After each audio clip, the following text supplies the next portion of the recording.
이 시간 우리에게 주시는 하나님의 말씀은 마태복음 말씀입니다. 누가복음 16장 말씀입니다. 누가복음 16장 1절에서 13절의 말씀. 지난주와 본문이 같습니다. 하나님을 경외하는 마음으로 자리에서 일어나셔서 한 절씩 교독함으로 하나님의 말씀을 한마음 한뜻으로 힘차게 선포하시겠습니다. 또한 제자들에게 이르시되 어떤 부자에게 청지기가 있는데 그가 주인의 소유를 낭비한다는 말이 그 주인에게 들린지라.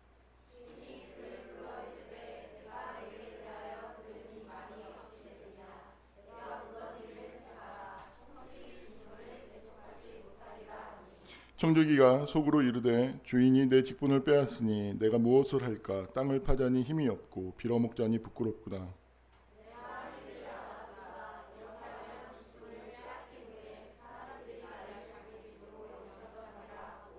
주인에게 빚진 자를 일일이 불러다가 먼저 온 자에게 이르되 내가 내 주인에게 얼마나 빚졌느냐.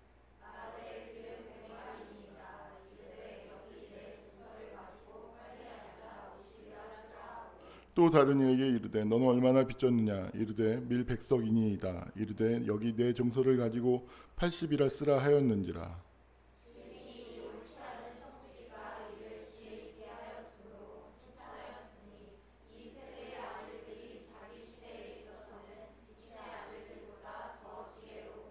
내가 너희에게 말하노니 불의의 재물로 친구를 사귀라. 그리하면 재물이 없어질 때에 그들이 너희를 영주할 처소로 영접하리라.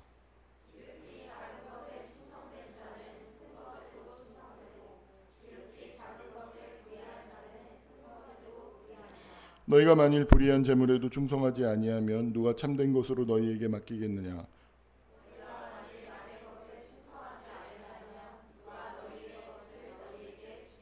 함께 선포합니다. 집 하인이 두 주인을 섬길 수 없나니 혹 이를 미워하고 저를 사랑하거나 혹 이를 중히 여기고 저를 경히 여김이니라. 너희는 하나님과 재물을 겸하여 섬길 수 없느니라. 아멘. 이것은 하나님의 말씀입니다. 찬양 드리겠습니다.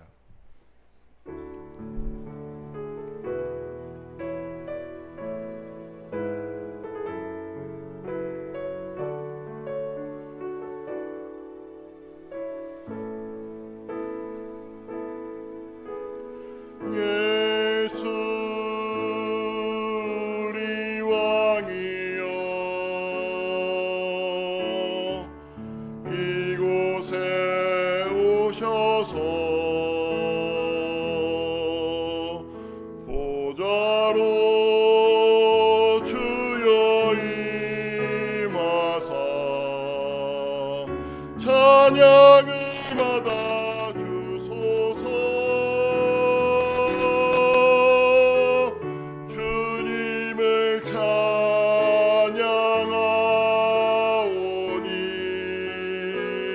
주님을 경배하오니 왕이신 예수여 오셔서 좌정하사 다스리소서.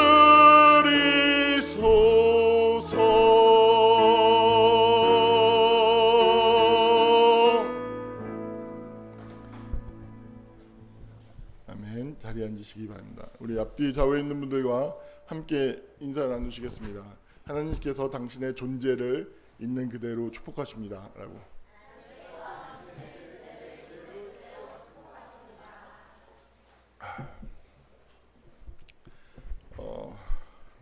한 번 더 인사할까요? 주일 아침에 보니 더 반갑네요.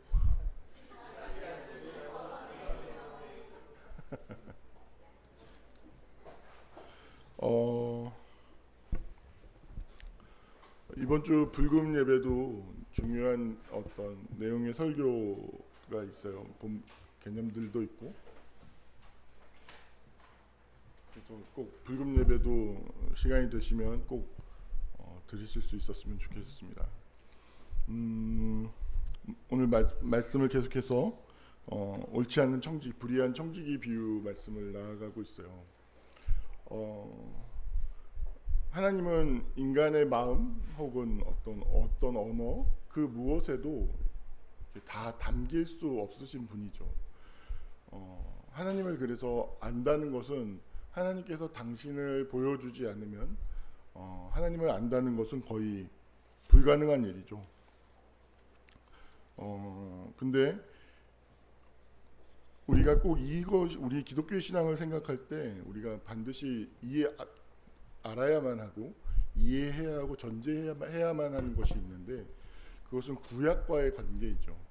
그러니까 구약의 하나님과 우리 신약 예수 그리스도의 하나님, 이것은 연속성이 있으면서도 둘 사이엔 건널 수 없는 심연, 그러니까 거대한 질적인 차이, 절대적인 전적인 차이가 존재합니다. 그래서 구약을 이해할 때 우리는 어떤 기독교의 어떤 전통, 종교개혁의 전통은 구약을 이야기할 때 하나의 모형으로서 이해했어요. 그러니까 그것은 예수 그리스도를 비추는 그림자, 그러니까 실체가 아니라 예수 그리스도가 그림자라는 게, 예수님이 여기 계세요. 그러면은 빛이 여기 있어요. 그러면 그 예수님의 그 그림자를 비추는 형상, 희미한, 완전하게 알 수 없는 그림자와 같은 하나님을 온전히 알 수 없는 것이었다가, 예수님이 오심 후 빛의 그 실체, 그림자의 어떤 그림자를 만드는 그 대상이 직접 오심으로 말미암아서 그 그림자가 더 이상 성립되지 않는, 왜냐하면 그건 그림자였으니까, 그림자였고 더 완전하신 하나님의 아들이신 독생자이신 하나님이시면서 동시에 완전한 인간이신 예수 그리스도께서 이 땅에 오셨기 때문에 우리는 더 이상 구약을 그림자로서는 이해하지만 구약 속에 나타난 하나님을 우리 예수 그리스도의 하나님과 동일시하지 않습니다. 쉽게 말하면 오늘 말씀을 보면 그러니까 그 율법을 어기는 거예요. 쉽게 말하면 하나님과의 관계를 확립하는 데 있어서 그 예수 그리스도와 구약의 관계가, 그러니까 율법을 어기는 것을 통해서 어찌 보면 어기는 것, 그리고 율법을 위반하는 그 공간을 통해서 하나님을 새롭게 만날 수 있는 공간이 열린다고 이야기를 했죠. 그것이 기독교였고, 그 기독교 새로운 공간에서 하나님을 만날 수 있는 그 공간 자체가 하나님의 나라를 상징하는 것이고, 또 그 공간 자체가 인간의 역사 속에 침투해 들어가서 우리의 세상을, 역사를, 현실을 계속해서 바꾸어 나가고 있다라는 것을 우리는 확인할 수 있고, 또한 동시에 알 수 있어요. 이 구약을 어기는 거예요. 그렇다면 이 위반을 통해서 열려지는 이 공간 안에서 그러면은 한 가지 문제가 생기죠. 그건 무엇이냐면 자의성인 거예요. 임의성과 자의성. 그러면 내 맘대로 해도 되는 것 아닌가? 어떤 한계도 없이 맘대로 어겨도 되는 것이 아닌가? 라는 그런 임의적인 것과 자의적인 어떤 태도, 해석, 행위, 삶이 문제가 되죠. 근데 그 자의성과 임의성은 하나님께서 어떤 기준과도 같은 인간을 향해서 하나의 메시지를 보내셨죠. 그것이 무엇이냐면 십자가라는 사건인 거예요. 그러니까 그 십자가라는 사건을 통해서 우리는 그 사건이라고 하는 건 너무나 무한한 의미가 그 안에 담겨져 있기 때문에 그 사건을 묵상하는 것을 통해서, 그 사건을 이해하는 것을 통해서 그게 시줄이에요. 그럼 우리가 날줄을 만들어갈 수 있는 거죠. 그래서 그 사건을 통해서 그 위반하는 그 공간, 그러니까 맹목적으로 율법을 지켜요. 율법을 지키는 것이 하나님의 뜻이 아니라 그 율법이 있는 건 뭐라고요? 존재하는 건 사람을 사람답게 하는 것. 사람의 인간 속에 있는 하나님의 형상을 회복하기 위해서 율법이 존재하는 것인데, 그 율법이 오히려 하나님의 형상을 망가뜨리고 인간의 인간다움을 망가뜨리고 있는 것이죠. 그래서 그 위반을 통해서 오히려 주인의 뜻이 무엇인가를 깊이 아는 거죠. 이 종에게 첫 시간에 2주 전에 말씀드렸는데, 이 주인은 무한한 재화를 가지고 있는 분이에요. 그러면 이 재화를 손실하는 것이 이 주인에겐 중요한 일이 아니에요. 중요한 건 이 재화가, 주인의 재화, 재산, 재물이 이것이 어떻게 쓰여지는 것이 더 주인에겐 중요한 일이라는 것을 이 종은, 불의한 종은 깨달았다는 사실이죠. 그리고 그 주인의 마음, 주인의 뜻을 헤아려 안 다음에 그것을 통해서 하나님의 뜻, 그 주인을 기쁘시게 할 수 있는 일을 찾아서 하기 시작하는 거예요. 그럼 봅시다.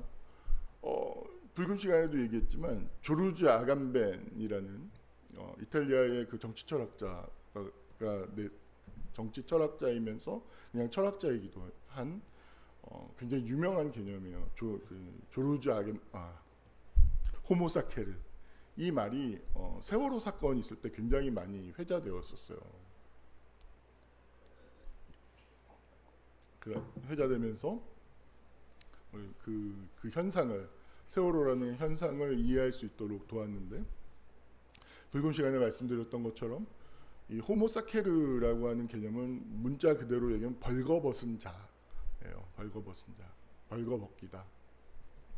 그리고 이것이 현실 속에서 이 벌거벗김이 두 가지 차원에서 역사 속에서 보면 일어나는데, 하나는 종교적인 차원에서 일어나면 희생제물이 될 수 없는 저주받은 자, 제단, 하나님의 제단, 신의 제단에 드려질 수 없는 저주받은 부정한 것의 의미가 있고, 또 사법적인 어떤 체계 안에서 보면 인간의 법, 생활 세계를 지배하는 그 형법, 사법 체계 안에서 보면 이 사람은 어느 누구가 죽여도 벌을 받지 않을 수 있는, 이것은 무엇이냐면 그 사람에게 어떠한 폭력을 가해도, 어떠한 위해를 가해도, 어떠한 무엇을 아무튼 빼앗고 어떤 행동을 해도 불법이 되지 않는 그런 존재를 호모사케르라고 합니다. 역사 속에서 보면 말씀드렸지만 예수님이 호모사케르였고 유대인들이 호모사케르였어요. 벌거벗겨지고 무조건 그 존재하는 그 사람을 죽여도, 강간해도, 그가 가진 걸 모든 걸 빼앗아도 범죄가 되지 않는, 그래서 신의 어떤 저주받은 자로서 그 사회 속에서 죽임을 당하는, 600만 명이 넘는 사람이 죽임을 당하는, 또 우리의 역사 속에서 보면 우리 현실 속에서 보면 독립운동을 했던 분들, 그분들이 일본의 동학혁명을 일으켰던 사람들, 우금치 벌판에서 그 전쟁이 있었지만 그건 전쟁이 아니라 학살이에요. 말이 좋아서 전쟁이지 일본군은 그 조선군과 일본군은 단 한 명도 죽지 않았던 걸로 알아요. 농민들만 다 죽었어요. 곡괭이 들고 도끼 들고 낫 들고 나갔던 대포와 기관총과 앞에서 죽었던 사람들. 그러니까 이 호모사케르라고 하는 개념은 권력에 의해서 만들어지는 거예요. 하나의 권력이. 그리고 이 호모사케르라는 이 개념이 왜 중요하냐면 우리 현실 속에서 이번에 서희초 선생님이 스스로 목숨을 끊고 돌아가시는 일이 생겼죠. 제가 알기로는 20대 중반의 젊은 여자 선생님이었어요. 보세요. 제가 알기로는 그 한 아이가 이렇게 가방에 낙서를 시작했어요. 근데 하지 말라고 했는데 또 해요. 하지 말라고 했는데 또 해요. 계속해요. 그래, 그러면 너도 당해봐 하면서 그 당한 아이가 그 가해한 아이의 이마에 연필을 한번 이렇게 그었던 걸로 시작이 됐어요. 그런데 그 이마에 먼저 가해를 시작했던 그 부모가 우리 피해자라고 하면서 이제 일이 커지기 시작하는 거예요. 근데 방향이 어떻게 되냐면 내 아이 편을 들어주지 않으면 너 선생님, 내가 너 이거 베낄 수 있어. 내가 너 호모사케르로 만들어 버릴 수 있어. 너 권력이 네 편일 것 같아? 내가 법에 소송 걸고 대법원까지 가면 한 5천만 원 소송비 드는데 너 감당할 수 있어? 너 25살이잖아. 그러니까 스스로를 그 상징의 옷을 다 발개 벗겨버리는 거예요. 그리고 가해가 시작되는 거죠. 근데 이 선생님은 어떤 법에도 호소할 길이 없는 거예요.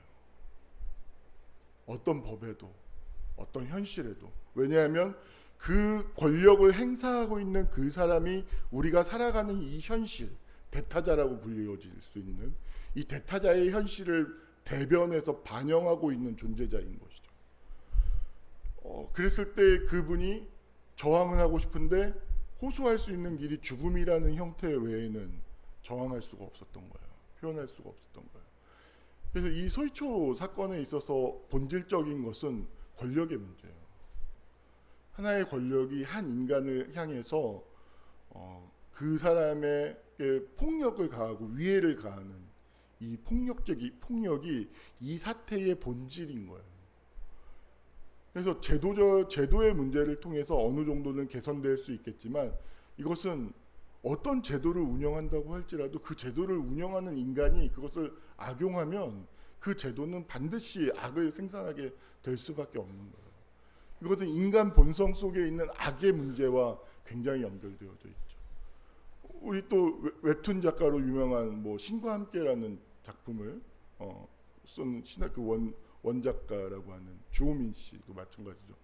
특수학교 교사를 향해서 그 사람을 이제 옷을 베끼기 위해서 그 역시 마찬가지로 내가 너 옷 베낄 수 있어. 너 돈 있어? 나 돈 있어. 너 한번 주고 봐. 나 네 상징, 너 선생님이란 그 옷 내가 너 베낄 수 있어. 호모사케루로 만들어 버리는 거야. 근데 되게 감사하게도 우리 사회가 그런 불의에 대한 어떤 자정 능력이 아직은 살아 있어요. 조금은. 우리 민족의 역사가 그런 역사 속에서 그걸 뚫고 나온 역사 저력이 있기 때문에 감사하게도 그게 묻히지 않고 뚫고 나와서 많은 사람들에게 공감이 된 거예요. 인간은 어떠한 권력도 인간을 호모사케루로 만들면 안 돼요. 그런데 역사 속에서 존재했던 모든 권력은 인간을 호모사케루로 만들었어요. 항상. 그래서 이 호모사케르가 된 사람은 어떻게 살아야 되냐면 식물이 될 수밖에 없어요. 뻘끔뻘끔. 주인이 시키는 대로 할 수밖에 없는. 노예들이 호모사케르였죠. 우리 시대에 고독사를 하고 있는 많은 사람들, 그들이 호모사케르입니다. 아무 의미가 없는 잉여 존재가 되어버린 거예요.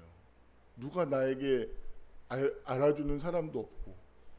그러니까 여러분, 사람의 삶이라는 게 언제 의미가 있어지냐면 누군가와 관계를 맺고 대화하고 있을 때 그 대화하는 그 평등하게 대화하는 그 행위 자체가 굉장히 상징적인 행위인 거예요. 근데 이 사람이 그런 모든 것들로부터 박탈된 거죠. 격리되어 버린 거죠. 그래서 혼자 쓸쓸하게 죽음을 맞이해요. 고독사 한다고 이야기를 하죠.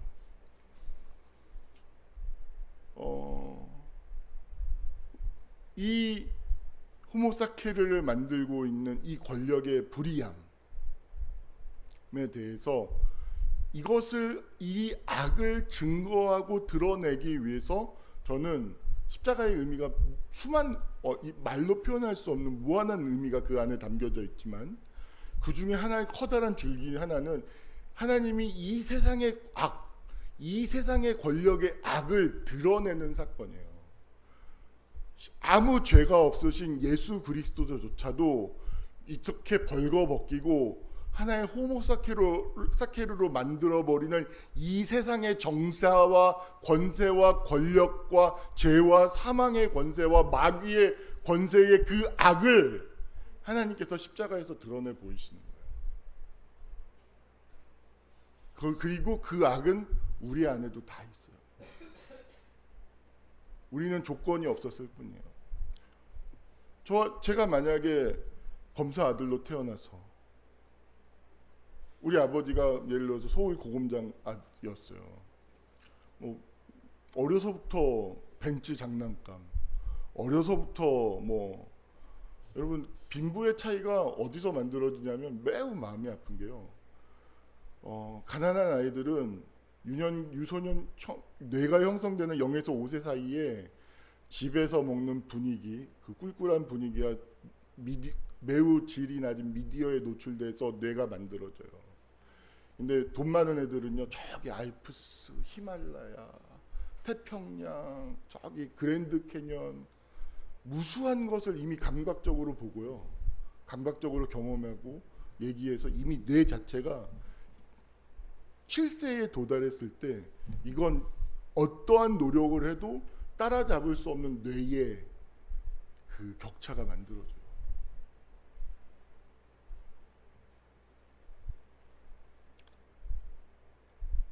제가 만약에 그런 환경에 제 뇌가 그렇게 만들어졌다면 저라도 어떻게 살았을지 모르겠어요.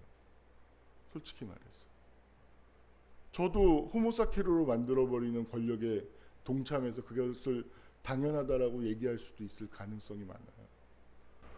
이건 어느 누구의 문제가 아니에요. 인간의 존재 자체가 이 권력을 탐하는 마음이, 이 죄성이 인간 안에 있어요. 그래서 우리는 이 호모사케르로, 인간을 호모사케르로 만드는 이 죄성에 대해서 십자가에서 죽임당한 하나님을 경배하고 찬양하고 그분이 하나님인 것을 인정했을 때 우리 인간의 그 모든 권력, 그러니까 모든 것을 호모사케르로 만들어 버릴 수 있는 이 권력을 주님 앞에 내려놓는 거예요. 이것이 우리를 십자가에서 죽임당한 하나님의 뜻이 그 가운데 있는 거예요. 그래서 내가 가지고 있는 그 죄성, 악함, 어떤 권력, 지나침, 과잉, 초과되고 내 맘대로 임의적이고 자의적이고 내 감정대로, 내 꼴리는 대로, 내 맘대로, 내 멋대로 내 맘이다 라고 할 수 있는 모든 것을 내려놓는 것이에요. 그리고 그것이 바로 내가 어떤 그 자의성,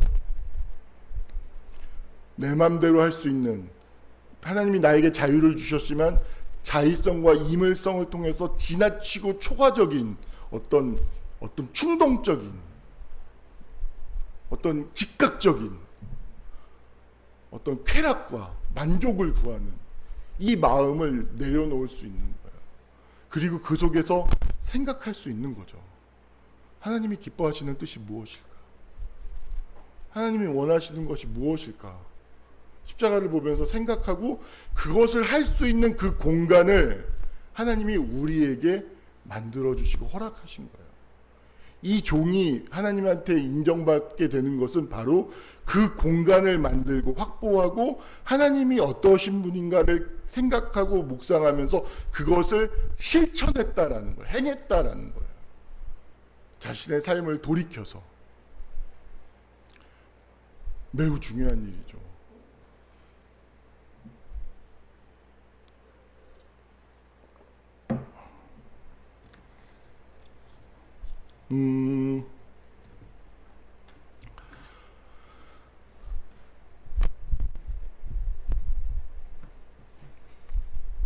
우리에게 있는 어떤 이 지나친 어떤 한계를 모르는, 유한성을 인정할 줄 모르는 어떤 이 악한 죄성들을 마주할 때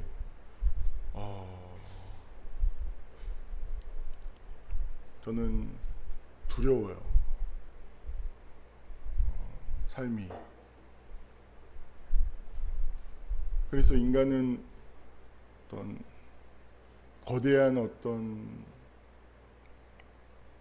멸망, 심판 앞에서 정말로 살아가는 것 같아요. 저는 이번에 대천 바다에 갔을 때도 저는 지난 10년간 거의 해마다 대천 바다를 갔어요. 그리고 저는 관찰과 관찰한 것을 기억하는 데 있어서 남다른 어떤 그 재주가 있어요. 그래서 남들보다 훨씬 많은 걸 기억해요. 데이터가 많아요. 바다가 그 모래가 너무 많이 해변으로 몰려왔어요. 그래서 경사가 너무 많이 져 있어요. 작년까지도 그러지 않았어요. 그건 무엇을 이야기하냐면 해수면이 높아졌다는 거예요. 그래서 바다의 양이 서해 바다의 해수의 양이 증가하니까 에너지가 많아지면서 동해 바다에서는 지금 해수면이 깎여 나가고 있고 지금 서해 바다에서는 그 평평함이 깎여서 올라오고 있어요. 환경이라고 하는 것이 전 지구적인 차원에서 어떤 공멸의 가능성, 엄청난 재앙의 가능성이 다가오고 있잖아요. 근데 놀랍게도 인간은 무엇을 향유하냐면 과잉과 초가와 잉여를 향유해요. 저는 이걸 다른 말로 하면 사치를 향유해요. 그리고 과잉, 초가, 사치, 이 잉여의 본성은 인간이 가지고 있는 내면의 충동과 아주 완전히 똑같이 일치해요. 한번 충동이 작동하면 모든 이성을 마비시키고 왜곡시키고 오지각시키고 오인시켜요. 그래서 과학자들이 아무리 인류의 지금 심각한 상황에 직면해 있습니다 라고 얘기를 해도 쾌락, 과잉과 초가와 잉여를 향유하는 이 인간의 본성이 멈추지 않아요. 절대 멈추지 않아요. 그러면서 무엇을 얘기하냐면 객관적으로 다가오고 있는 현실. 저는 대천 바다를 보면서 우리가 지금 20년 자식을 낳지 말았어야 되는데 진짜 자식을 낳지 않았으면 걱정도 안 해요. 왜냐하면 나 때는 그렇게 아주 심각하게 변할 것 같지 않아요. 이 다가오고 있는 현실이 보이는 거예요. 그런데 미디어라고 하는 현실에 둘러싸여서 우리는 정말로 객관적으로 다가오고 있는 그 현실을 오지각해요. 받아들이지 않아요. 하나의 충동이 있을 때 하나의 인간의 내면 안에서 모든 이성을 마비시키고 장악하는 것과 똑같은 상태로 세상이 굴러가고 있는 것이죠.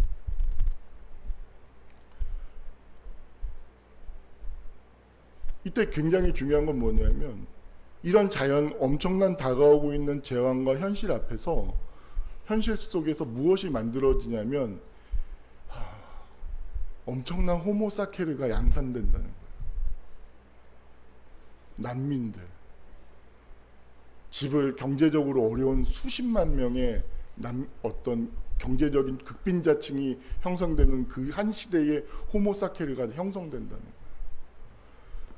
세상은 되게 약해요. 여러분 사우디하고 미국하고 얼마 전까지만 해도 굉장히 싸웠어요. 왜냐하면 사우디에서 어떤 자기들을 지금 왕세자인가요? 아무튼 그 왕이 된 임금 통치자가 된 사람이 원래는 그 자리에 오를 수 없었는데 권력 싸움을 해서 올라갔어요. 근데 그 과정에서 자기를 비난했던 그 기자를 사우디 대사에 불려서 사우디 대사로 불러들인 다음에 죽였어요. 어떤 영화에서 보는 일들처럼. 그래서 그것 때문에 미국이 사우디를 맹공을 했죠. 그래서 관계가 틀어졌어요. 그래서 사우디가 중국하고 붙은 거예요. 그래서 중국이 위안화를 석유 결제할 때 쓸 수 있는 것처럼 사우디하고 이렇게 미국을 협박했죠. 그 뒤로 바이든이 깜짝 놀라서 사우디 가서 계속 굽신거리고 빌어요. 몇 번을 2번인가를 찾아갔어요. 근데 콧방귀도 안 껴요. 그런데 그 사우디에서 얼마 전에 무슨 일이 있었냐면 아프리카의 에티오피아의 난민들이 목숨을 걸고 국경을 넘고 정말 산을 넘고 바다를 건너서 사우디의 국경까지 왔어요. 근데 사우디는 1분 1초의 망설임도 없이 60여 명의 그 난민들 그 자리에서 다 죽였어요.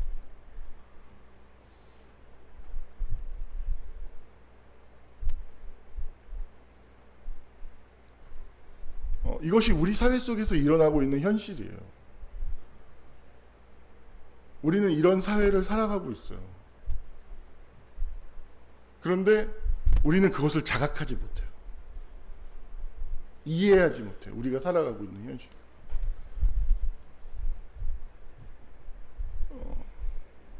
제가 어제 종종 어떤 자매를 신방하게 되었는데 이런 얘기를 했어요. 저는 낮에 사람들이 많은 곳에 가는 것이 되게 힘들다. 힘든 그 이유가 뭐냐면 이곳에 가면 현실이 보이지 않는다. 현실이 자각되지 않는다. 어떤 세계 속에 세계가 자각되지 않는다. 이 감각 자체, 이 백화점이나 어떤 사람들이 많은 어떤 유흥지나 그런 곳에 가서 보게 되는 이 감각의 경험 자체가 나에게 굉장히 혼란을 주고 고통을 주는데, 그것은 현실을 왜곡시키는, 현실을 이해할 수 있는 힘을 무력화시키기 때문에, 내가 책을 보고 영화를 보는 것을 좋아하는 건 책을 보거나 영화를 볼 때 현실이 분명하게 내가 어떤 현실에 속해 있고 내가 어떤 사회 속에서 살아가고 있는가가 책이나 영화를 볼 때 분명하게 자각이 되기 때문에, 오히려 영화나 보다 책을 볼 때 오히려 현실 속에 있지만 영화관 바깥으로 나오고 책 바깥으로 나오면 오히려 나는 혼돈스럽다 라는 이야기를 했어요. 여러분, 우리가 위반해야 되는, 틀어버려야 되는 것들이 있어요. 하나님의 뜻을 생각하면서 해야 되는 실천이 있죠. 하나님께서 율법이라고 하는 그것을 어기고 하나님의 뜻을 생각하면서 새로운 행위를 창발했어요. 이 종이. 그리고 그것을, 그 하나님의 뜻을 무엇인가를 헤아리고 그것을 실천했을 때 하나님께서 그것을 기뻐하셨어요. 그러면 그것을 우리의 삶 속에 한번 적용해 보세요. 나를 향한 십자가에서 계시던 하나님의 사랑이 있어요. 이것을 보고 내가 찢어야 되는, 내가 위반하면서 행해야 되는 실천들이 있을 거예요.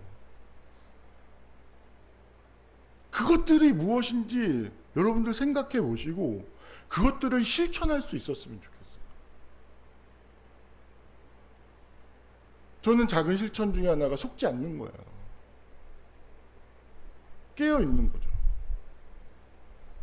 계속 저는 그 대천 받아가서 그 상황이 너무 심각하게 다가와서 나도 모르게 보는 사람마다 이거 계속 얘기를 하게 되는 거야. 기호가 듣기 싫었을 수도 있어. 특히 기호한테 많이 얘기했던 것 같은데, 이거 경사면이 옛날 같지 않아. 이거 저만치 가도 바다가 여기까지 왔는데 지금 목을 넘어가는 데가 요만큼만 나가는데도 생겼어. 이거 바다라고 하는, 자연이라고 하는 현실 속에서 뭔가가 일어나고 있는 거야. 해가지고 계속 걱정이 돼가지고 그 놀고 있는 그 안락함에 속지 않는 거죠. 깨어 있는 거예요.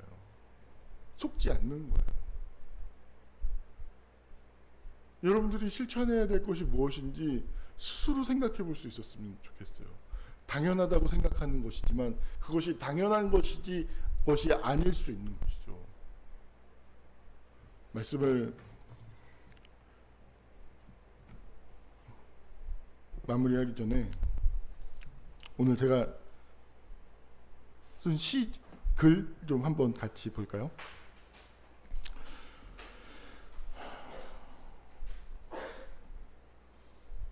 아무도 오지 않는 놀이터에서 비를 맞고 있는 빈 의자처럼 불쌍한 한때 나였던 그 아이, 한때 나였던 그 아이의 외로움, 한때 나였던 그 아이의 절망, 한때 나였던 그 아이의 상처, 한때 나였던 그 아이의 상실. 실어버렸을 때 나를 잃어버렸지. 아무도 내가 죽은 줄도 모르고 나만이 내가 죽었다는 걸 알았지. 모든 사람이 죽었지만 모든 사람이 죽었다는 사실을 모르고 살아가는 세상에서 자신이 죽었다는 사실을 아는 인생의 고통은 말로 담을 수 없는 불가능한 현실이었다. 십자가에 달려 죽임당한 하나님이 나의 죽음에 찾아오셨고 죽음은 그렇게 성전이 되었다. 분명한 건 한때 나였던 그 아이가 이제 전기일은 아니라는 사실이다. 그럼 전기일은 어디로 갔을까? 벌거벗은 민들레이거나 술 취한 별이거나 제멋대로 부르는 바람의 노래로 살아갔겠지. 예수와 함께, 바람과 함께. 전달이 잘 됐는지 모르겠어요. 여기서 제가 말씀을 마무리하면서 나누고 싶은 핵심은 뭐냐면, 우리가 지금 살아있는 게 아니라는 사실이에요. 성경은 우리 이 세상을 가리켜서 죽었다라고 얘기해요. 근데 모든 사람이 살아있다고 생각해요.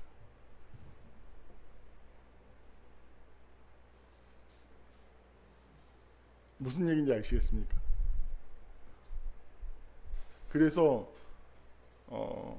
죽은 이 세상에서 하나님이 생명을 주시기 위해서 이 땅에 오신 거예요.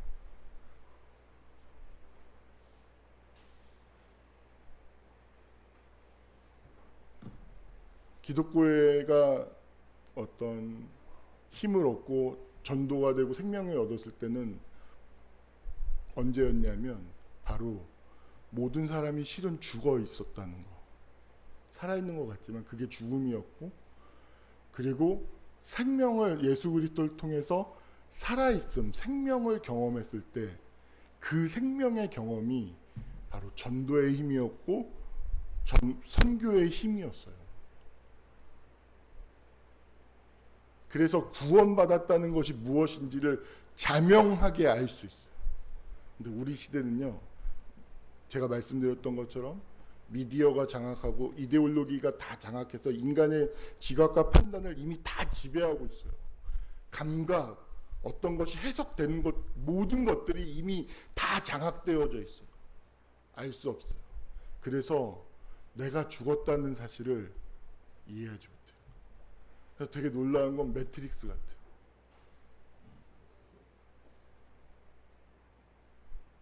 여러분들이 주님 안에서 생명을 얻고 정말로 부활한, 다시 태어난 그런 새로운 삶을 살아가는 저 여러분이 될 수 있기를. 그래서 이 죽음을 위반하고 나를 지배하고 있는 이 죄와 사망과 죽음의 법을 위반해서 생명과 성령의 법으로 살아가는 저와 여러분이 될 수 있기를 간절히 소망합니다. 기도하겠습니다. 살아 역사하신 아버지 하나님,